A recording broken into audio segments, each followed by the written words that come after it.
Some time ago, when an anime called Gridman came out, every sellout was hyping it as something worth checking out. Long pretentious essay videos were made about directing, cinematography, thriller-like atmosphere, and a very deep message at the finale. By the end of the season, very few gave a damn, because the show was more preoccupied with zooming the camera on the girl's thighs than telling a decent plot. Fast forward to Dynazenon, the second season, where nobody was hyping it. It lost most of its potential audience during the first season, and seeing how the pretentious sellouts couldn't milk it for all it's worth, they moved to pretending other shows were deep. The most obvious reason is because giant monster shows haven't been trending in decades.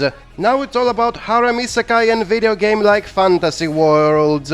Even for old-school anime fans like me, the action of the SSSS moniker wasn't elaborate or even lasts enough to have an impact. The sellouts kept talking about the aesthetic of having the monsters moving like people with rubber suits being the thing that makes the show to stand out from all others, but really, who gives a damn about that? It doesn't make the action cool, and it sure as heck doesn't add realism to the physics or gravity to the situations. Dynazenon was more like a teen drama than a kaiju series, as every character spent most of his time in dealing with everyday psychological problems than with saving the world. And even then, it wasn't doing an amazing job, since the tone of the series was very somber for the type of plot it was going for. The people in the setting didn't give a damn about giant monsters attacking and destroying entire city blocks every week. The heroes were not trying to capture the bad guys behind the monster attacks, even though they were in front of them all the time. And the bad guys were not serious about their objectives either, as they constantly found enough free time to go have fun at places with the very humans they hated so much.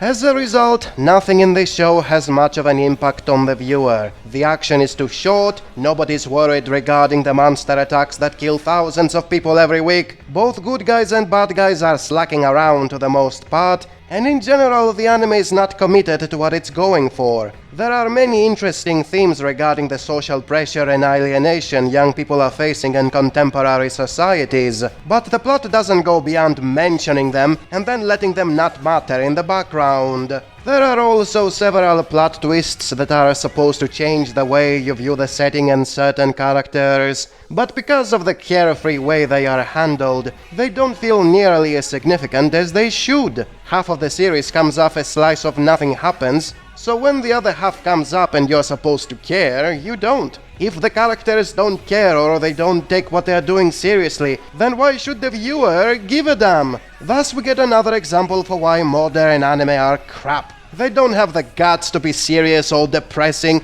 despite constantly tackling serious and depressing issues. Retro anime weren't afraid to be all that. They knew what they were and kept true to it. A school drama would be a school drama, and an action mecha would be an action mecha. Dynazenon is all over the place because it tries to be a jack of all trades and ends up being a master of none.